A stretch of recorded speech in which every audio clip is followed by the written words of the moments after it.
I don't personally eat a ton of that, like vegan Cheez-Its or Beyond Meat or whatever. Like most of my diet is just regular ass Whole Foods. Like Yeah. that's it. I'm just literally Is eating that food. your is that your tagline? Regular ass Whole Foods.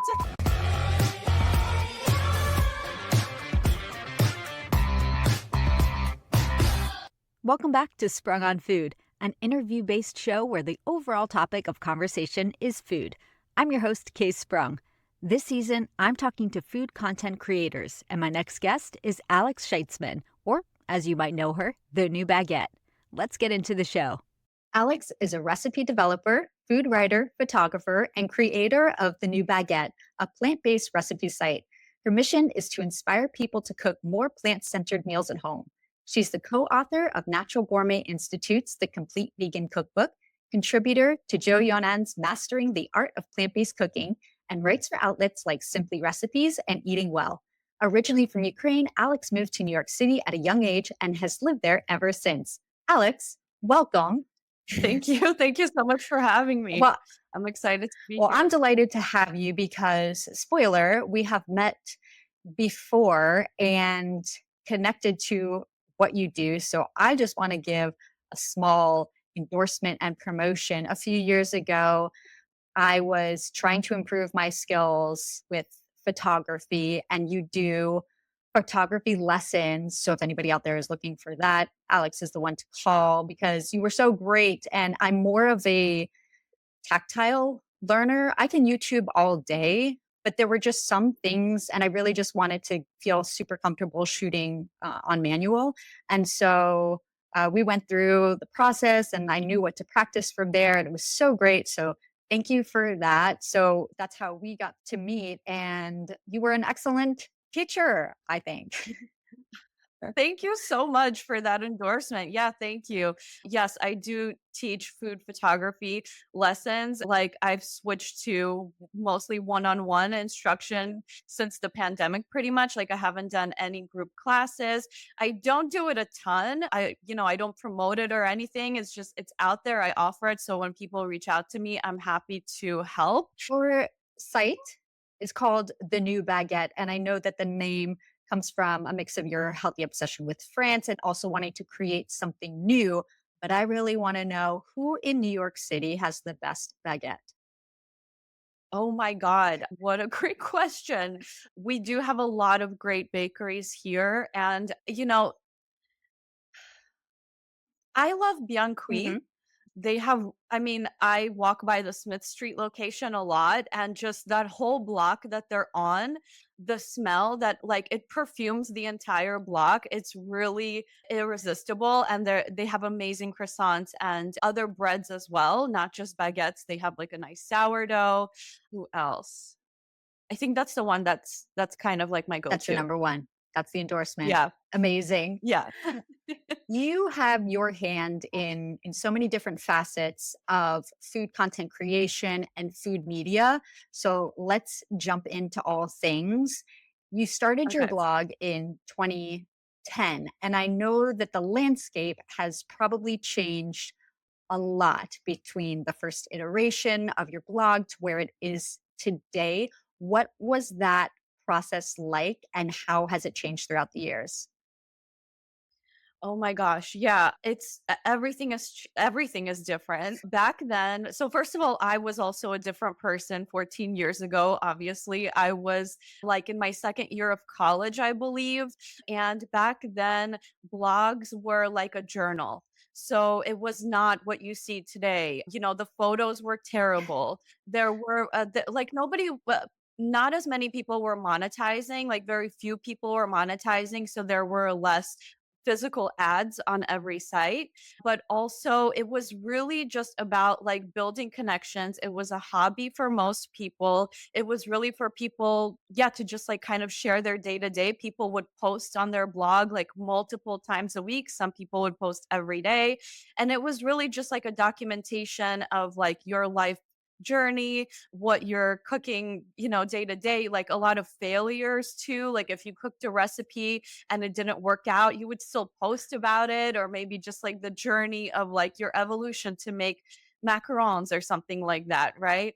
And so it was really just like a diary. And people would, you would have your blogger friends and you would comment on each other's posts every day. And it was kind of like what Instagram was 5 years ago. Mm, Right, so also, like, a lot of personal stories and just, like, yeah, kind of like a journal style, and for me personally, back at that time, I was in college, like I said, I had always loved food, and I was cooking pretty much, since I mean, pretty much since I could be in the kitchen by myself, and so I just needed a creative outlet, and I had wanted to go to culinary school, but that was kind of like out of reach for me and my family at the time.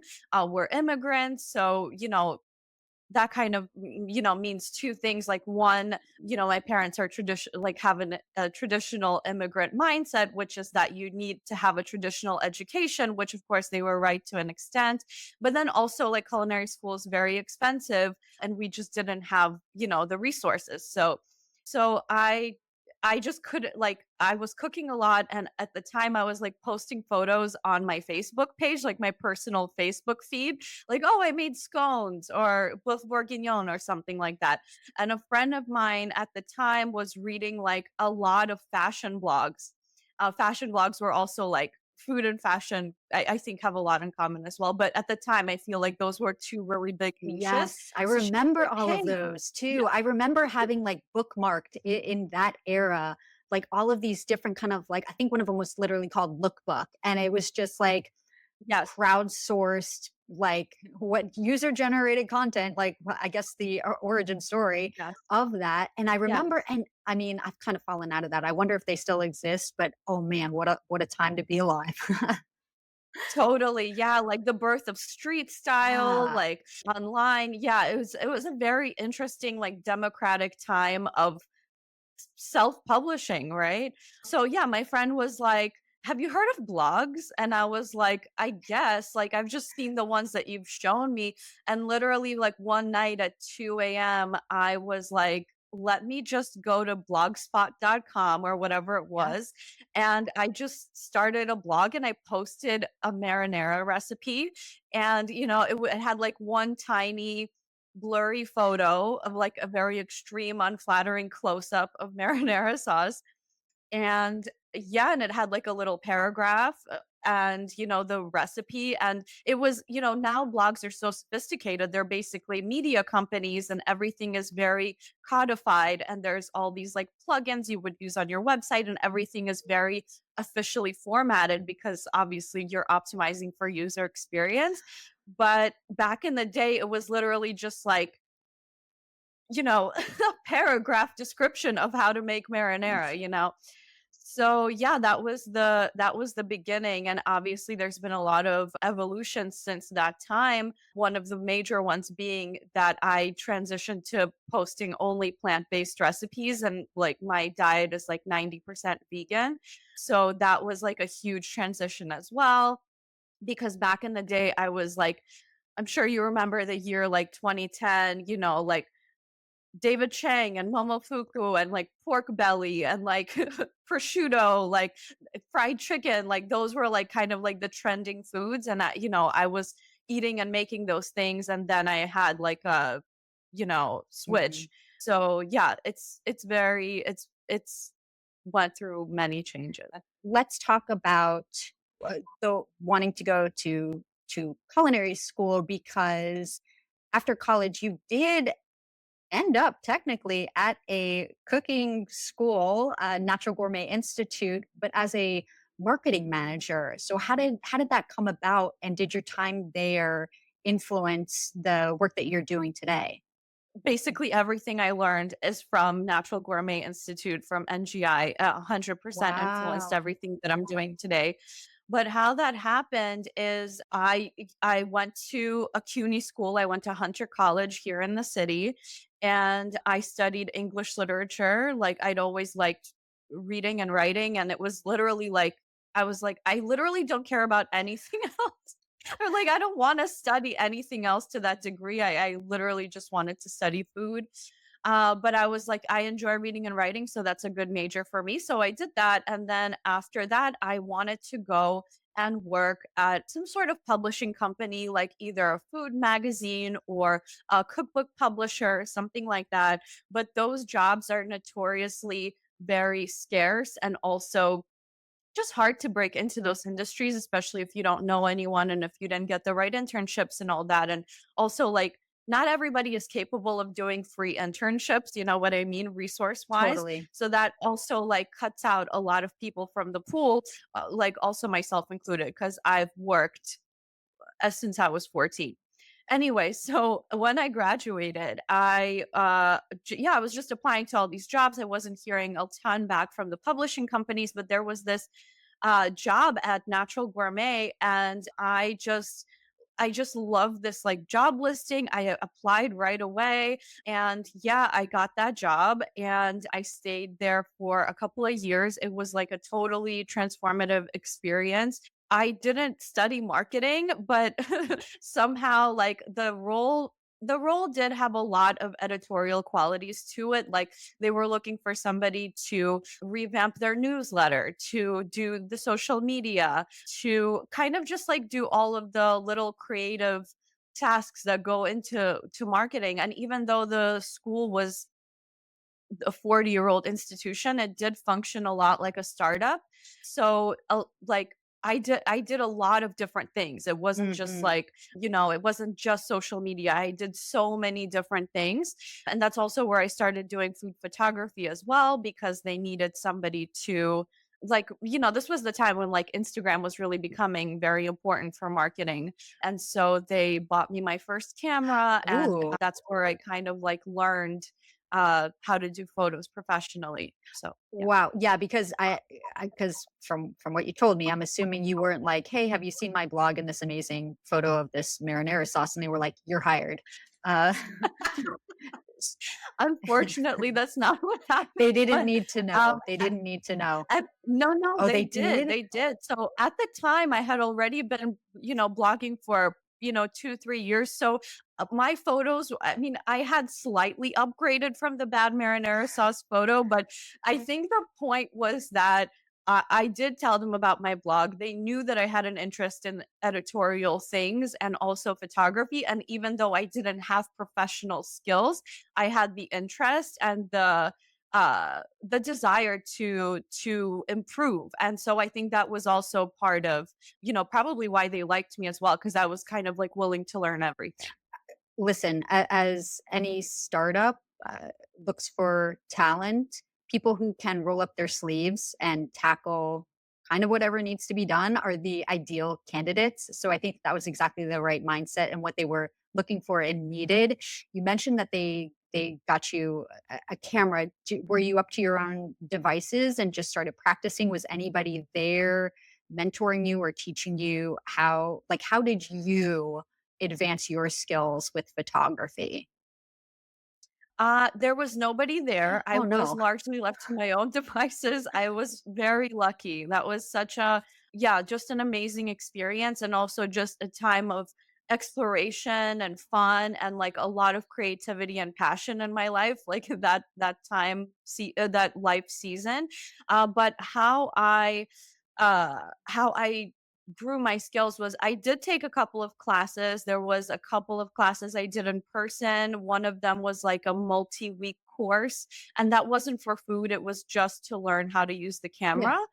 And I did a couple of like online courses as well. So all of that happened like in the span of, a couple of months. So I kind of did a couple of things. In the same vein as photography, you also do food styling. So was that something that either became more of a passion or did that come about from learning there as well with the photography or when did that kind of come into play? I mean, I for me, all those skills are like the same skill. I don't really separate them. Like I don't do commercial food styling, so I'm not like hired for jobs to like style ice cream or something. That's not really my specialty, but for my own website or if I'm shooting a cookbook for someone else, I'll also plate the food because to me it just like those things work together. So At Natural Gourmet, I was also like sometimes like actually plating the food as well. And then some chefs would prefer to style the food themselves. But also, like, I think most of my food styling skills have just developed over time that I've been doing my own blog and just shooting on my own. Absolutely. And I mean, I think, not to correct you in any way, but I think you just particularly have an aptitude for those things. So the food styling and photography come hand in hand for you, but they are technically two different disciplines hundred where percent. not every photographer or even food photographer can style. So it really is also Totally. a great skill because you have that eye and you make that connection and are able to do both, which is incredible. But I also like, I mean, it's fun to collaborate with other people, but for me, I also like, as a control freak, it would be hard to relinquish either one of those.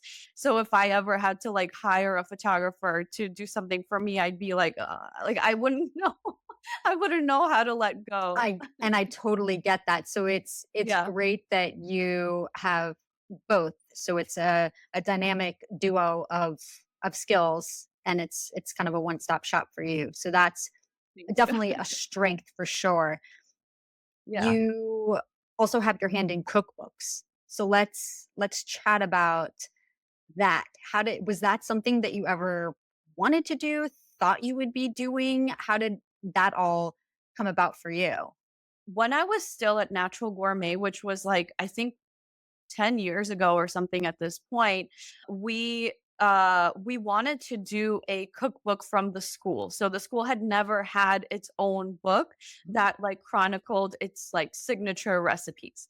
So that was marketing team project that we were working on, and I was starting to talk to an agent that someone had introduced me to. I was starting to put together a proposal and gather recipes and try to like flesh out what this thing might be. Yeah, so we were starting to work on that, but then the project sort of like went on the back burner for a second, and in like a very unexpected time, actually a publisher ended up reaching out to us and they offered us a cookbook deal. So this was when I was still working at the school full time, and when we got this deal, I kind of had this idea that I was ready to like move on from the school and do my own thing, because that was sort of something I always wanted to do. So when this opportunity presented itself, I said that I would love to like work on the book, but then slowly phase out of my marketing duties. And that's kind of how I started. That's how I started working on cookbooks. And then when I did eventually leave the school, another publisher reached out to me personally and offered me to do another book, which was the Friendsgiving book. And that was like an idea that the publisher had, but they just needed a writer to do it. So those were the kind of like my two early experiences. And then as I started doing more freelance and working on my own, some authors started reaching out to me to style and shoot their books as well. So at this point, I've done, a handful or so of book projects. And they're like, I mean, a book project is like the most gratifying, but also the most terrifying, because first of all, you get to create something tangible that lives out in the world. Like that is such a magical situation, to be able to like go to a different city and you're like, holy crap, my book is in the window. Or like people will email you, oh, I got your book in California. And, it's just crazy to think that it creates these such far reaching connections.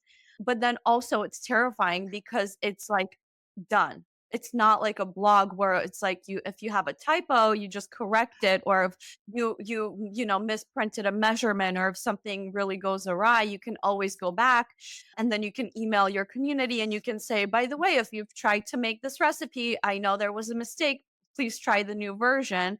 You never get to do that. And I know, with previous books, I have noticed minor mistakes, which Oh like no. happens. Oh, And of course, you're not going to catch everything if you meant a quarter cup, but you printed a quarter teaspoon, like oh that dear. could be detrimental. Yeah. But Yeah. of course, it's going to happen, but that's also terrifying. The only weird analogy that I can think of is where, 30, 40, 50 years ago, whenever before, the internet was what the internet is today, people go about their lives, do, no problem. Today, somebody takes a picture or a screenshot and it can live on the internet forever. I mean, unless, anything is really crazy and you're legally forced to take it down. But Yes. like, yeah, like it exists. And whereas before, Yeah. nobody would have noticed or it didn't really matter. Let's say it's just a regular typo in an introduction or a story or something like that, where at the end of the day, it doesn't really make a huge difference. Of course, you want it to be great, but if it's there, no props. But if you have something like you said as an example, where it is a big measurement difference like that, where it should be cup and it says teaspoon, is there any process or anything that can be like what would you do? Like what happens in that situation where maybe it could really alter the recipe quite a bit? If a book is in print and there is like one print run, right? And then the book is never printed again, like that's pretty much it. You're Yeah. not going to have any corrections there. But if the book goes into like a second printing, then I think like this has never happened and I have no personal experience with this, but I'm assuming that they can go back and maybe fix the text. I'm not sure. But something that I would do in that situation with the internet, like, let's say that you're a reader, right? And you are cooking from a cookbook at home and you notice a giant error, which has happened to me as well with other people's books. My first instinct is to Google it and, say, apple tart recipe from so and so cookbook, and see what maybe there's a Reddit thread or something. But something you can do to kind of control that narrative is maybe if you have a blog or an Instagram or a newsletter, which as an author you most likely do, you can write something about it and say, by the way, extreme apologies. This is supposed to be such and such, and something just so something is out there. That's so smart too, and man alive, Reddit is always it comes up very Yeah, high in SEO and searches. So yeah, so that's yeah. always like a very brilliant way. And then at least I guess you can say it's out there with a timeline of a blog post from ideation, recipe development, the cooking, the styling, the photography, the writing, and publishing. I think those are a lot of the aspects of it. how Yes. how how long, and it may be a very varied answer, but how long can something like that take? For me, I would say it's about a month Oh, from really? Wow. idea Okay. to yeah, to like live recipe. I mean, okay, so basically here are the steps, right? Yes. So right now in the blogging landscape, SEO, search engine optimization is of the utmost importance because a lot of your traffic and the number of people who make it to your website is how you make your money because people need to see your ads, right? That's like the quick and dirty truth of it. Mhm. So you need to get people to go there. And like the one of the kind of most common ways to get people to go there is through search engines. So the first step really is kind of keyword research, right? So let's say, I mean, some people write their blogs entirely based on what they suspect trending keywords to be, right? So right now Oh. let's say for example it's summer, so there's a lot of seasonal produce, corn, zucchini, strawberries, whatever. So some people will literally just like find some keywords that people might be searching for and go from there. For me, like that's a very soul sucking way to work and I don't just want to, write recipes for Google. Mm. So I have this running document of just recipe ideas and some of them, and it's many pages long, and some of them are just ingredient pairings like black beans and plantains, or some of them are like more fleshed out idea like a pesto lasagna or something, whatever. So the first step is keyword research, and I start with an idea. I start with a concept of what I think would be a great plant-based recipe, something that my audience would appreciate and yeah, would like. So I start with that. So there's a couple of, tools online where you can research these things and kind of see like what people are out there are looking for, like, or maybe there's already 10 million pesto lasagnas out there that I literally can't add anything to the conversation. So I'm probably just going to let that one go. So yeah, so I start with kind of developing this list of like what I think will be good ideas for my audience, my website, my niche. Then there's the recipe development part, right? So I actually type out the recipe the way I think it'll work, what I think a pesto lasagna might look like. And I actually write it down as if it's a complete recipe. Then I print that page out, I take it to the kitchen, I go to grocery shopping, and I start testing it. And so some recipes work perfectly on the first try because maybe it's like very simple, maybe it's a very simple salad or something like that, and it only needs one test. But some things can be quite complicated, or you can't get the textures right, or the proportion of seasonings or something like that. So sometimes I'll be testing things two, three, four, 5 times. Sometimes I get really sick of something and then just have to put it down. Like, I can't deal with these granola bars anymore. I have to just pick them up next month because I can't look at it anymore. And once, so then I'll have the finalized recipe. Once I have something on the page that I know works, I can shoot it. So usually I gather 2 to 3 recipes that are completed in the complete phase, and I will have a photo shoot. So I have probably like one photo shoot a week, and I do all those recipes on the same day. And like, if you go to my website, you'll see I do step by step images as well. So every recipe takes a couple of hours to shoot as well. And then there's also a couple of hours of actually uploading the recipe, writing all the text, writing all the complementary stuff, like, what ingredient substitutes can you use? Are there any areas in the recipe where you could potentially trip up? And I want to alert people, like, in step 3 it burns really quickly, so you need to watch it. Don't walk away in step 3. So I try to like note any of those kinds of things.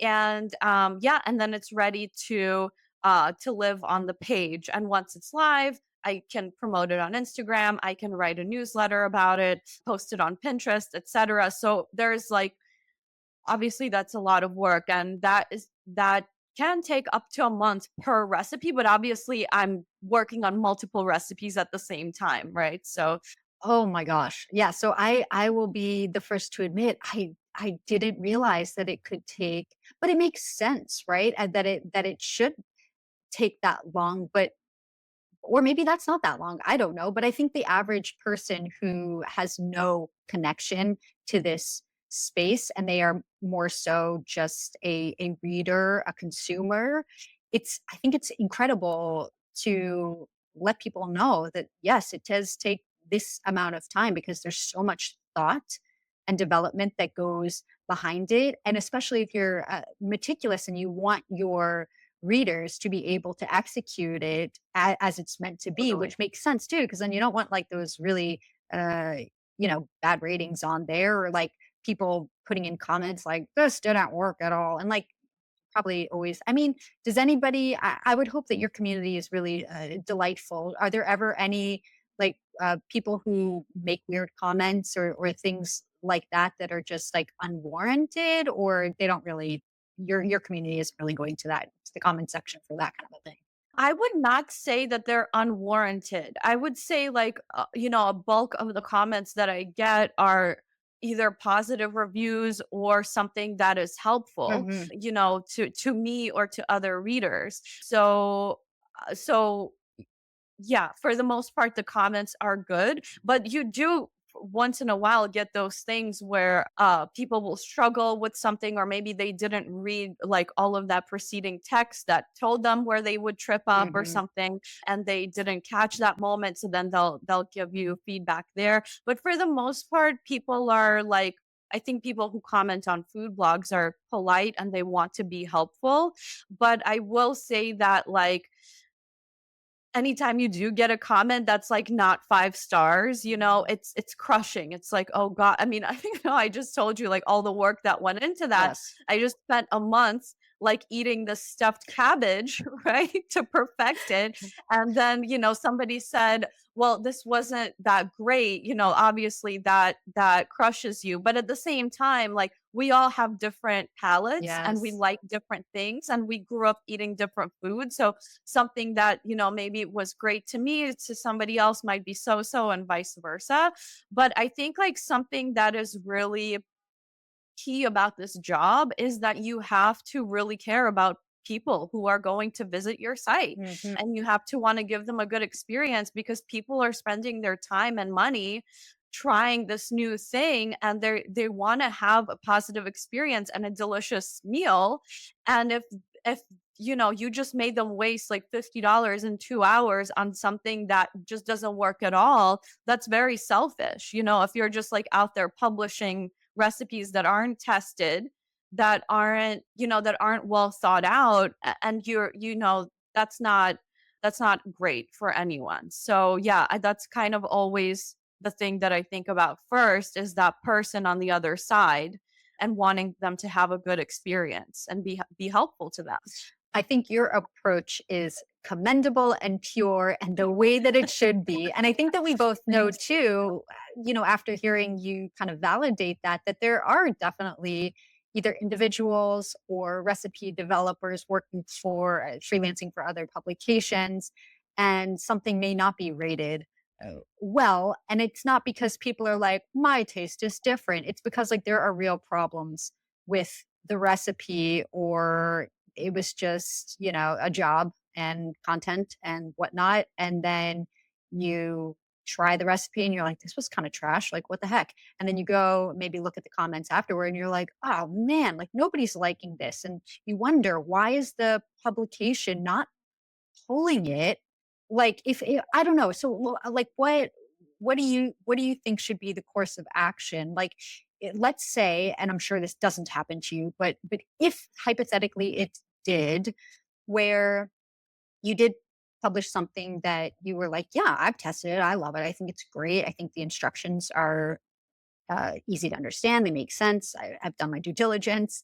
And for whatever reason, lots of people are commenting that things aren't working, or it's not, they don't like it or whatnot. Do you let the recipe live and exist? Or if enough people are saying things that are not very complimentary or having issues with it, do you take it down? Or if you were just the food editor of another publication, how would you handle that? Do you just let it live just to get hits, or and be out there in the wilderness? Or do you say this is not, I mean, I kind of feel like how I know how you're going to answer this because you have a conscience, but but what do you do in that kind of a case? Well, then the first thing you should do is retest it, Ah, and maybe have multiple people retest it. If I were an editor at a larger publication, I would probably assign it to multiple people in professional and home settings to see how the recipe actually acts in the world. Maybe there is something terribly wrong with it. Also, this is a business, right? So if a page is bringing in thousands or millions of dollars for you in ad revenue, right? Like it's a valuable page. And once you do have a valuable page that is showing up in search engines, it may be hard to let that revenue go. mhm. But either way, you have to address it somehow, right? Yeah, I think very Yeah. smart. And yeah, because sometimes you'll see things that are, we're in 2024 now, and you'll see something from 2019 and it still exists and like Yeah. not good ratings and lots of negative comments. And you're like, Yeah. okay, like maybe they Yeah. just like, they don't care, or they're just like, it's fine. But I like your approach. So you Yeah. should be the I'm editor of a publication. Thanks. I mean, there is a lot of trash on the internet, of course. I mean, Yeah. uh It's a big space. It's a it's a big, big big space. space. It's been around for a long time. It's very saturated, it's polluted, Yeah. and you as a reader, of course, you have to use your own discernment wherever possible. But yeah, I mean, the hope is that people are editors and publications are conscientious. Yeah. There are two things I want to touch on that kind of stem from what you just said. first, the internet being a crowded space, as somebody who is putting a lot of work and dedication into their craft and what they're doing, how do you personally cut through some of that noise and grow your community and build your audience? That's a great question. I mean, something that I like to think about is that yes, it's a crowded place, but each of us as an individual has something special to offer. I really do believe that everyone has a specific talent or a specific set of talents that are worthy of sharing with the world if they so choose. So I try to think about that. I try to limit my own exposure to other kind of content. I try not to scroll, for example, and compare myself to other people. Like, comparatively, my following is not the biggest, and there's people out there who have millions of followers. And yeah, of course, seeing that I'm like, "Oh gosh, we're doing such similar things. Why do they have a million followers?" Like, of course you can't help sometimes but compare. So I try to just like quiet that and not compare. But then I think also just focusing, trying to like come back to yourself and focus in on like, why am I here? Why am I doing this? What is my goal? And how can I use my specific talents to help other people? And try to just focus in on that as opposed to just thinking, how can I get more traffic? How can I, get sponsorships or whatever? I mean, money is also very important, but also it has to, I think when you're doing something like this, it has to start from like the inside, right? Hmm. And so just try to think about that. But back to your question about how to build an audience. Yeah, I just kind of think about I do have like a few core audiences in different places. So one of them is my newsletter. Like my newsletter, people are I would say my biggest fans. Like they come to my events, they'll cook my recipes and leave comments. They'll reply back and send me emails. So those are like my core people. And when I write my newsletters, that's like I feel like where I can be the most authentic because those people opted in to hear from me, and there is no algorithm in the inbox that Yes. filters them out. So everybody who wants to hear from me will see it. So that is like my core people. Also, Instagram is like obviously extremely hard to control because of the algorithm. Like most of the people who follow you will not see what you post. So Hmm. that's super annoying. But obviously, Instagram is still like a very important place to be if you want to promote anything for better or for worse. Do you ever dabble in TikTok? How do you feel about that? I do not dabble in TikTok. Okay. I don't have the app on my phone and Okay. I just can't. Yeah. I'm sure that I am missing out on something, like a bigger audience or sponsorship deals or something like that by avoiding TikTok, but also I don't think that my skill set necessarily is like the best at that. I think that like I see myself more as a recipe developer, as a writer, and as like I kind of like the stuff that I like to create, I guess maybe I want people to have like a longer attention span or something. Hmm. And I think that just I mean, this is really getting in the weeds about social media, but I'm not necessarily like thrilled about the experience of just the usage of social media and that constant like feeding and flashing and Hmm. fast, fast, fast. I mean, is that really I make reels on Instagram, right? So it's the same, but just that experience of scrolling, scrolling, scrolling, are we being helpful to ourselves and others in that moment? Like I'm sure I've gotten great ideas by watching great reels that I'll incorporate into my life, but a staggering majority of the stuff I see is not helpful. It's very distracting and it kind of makes our brains a little crazy, I think. And like I guess I just don't want to just contribute to the noise just for the sake of like being on that platform and doing a 15-second thing that's like maybe I don't know, maybe just my skill set doesn't work for that platform, which is fine. Yeah, I mean, it is fine, and I think that's the challenging spot that a lot of people, I mean, just look at any article, turn on the news, and hear, like Gen Alpha and Gen Z are like in eternal crisis because of social media influence and things like that. And as a consumer or a user of the app that doesn't use it as a business, they have the luxury of, you know, offloading the app, deleting the app, going on a social media vacation. I don't know, there's so much that comes up for me for this. I think that also, like, as a creator, you often think, "Oh god, if I skip a week or 2 or a month, like, everyone will abandon me. There no Mhm. like, I'm gonna have to start from scratch. No one's gonna see what I post. Everyone's gonna forget about my stuff." And, it's like also, if you don't post a reel for 2 weeks, it's like, it's really not that important, like, you're not that important, you know what I mean? Like, we put so much emphasis on that, like, the numbers and the followers and the engagement, but it's like, it's really not that important, right? At the end of the day, like, maybe that makes me a bad creator or something, I don't know, but I guess just keeping it real too.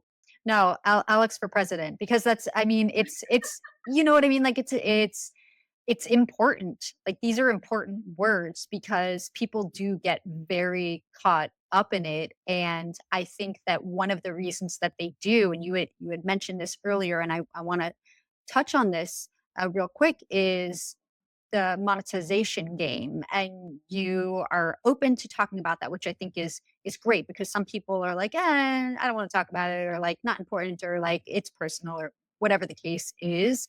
But I think that that is part of the tie-in for a lot of people too, because they're like, oh, well, if I'm not doing this, that's money, that I am not acquiring, or whatever the case is, or new opportunities. For you personally, what has your journey to and through monetization been? Because our brands, also as one facet of it, are you pitching to them? Are they finding you?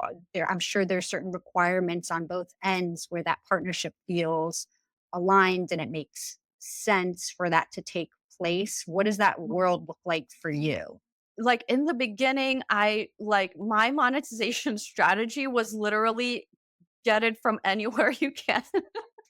So literally, like, any projects that were coming my way, if anybody wanted me to do anything, like, be it recipe development or like photography or any kind of event or anything, I just said yes to everything because I literally just needed money Mhm. while I was building things. And that's like a fine strategy. It worked out for me.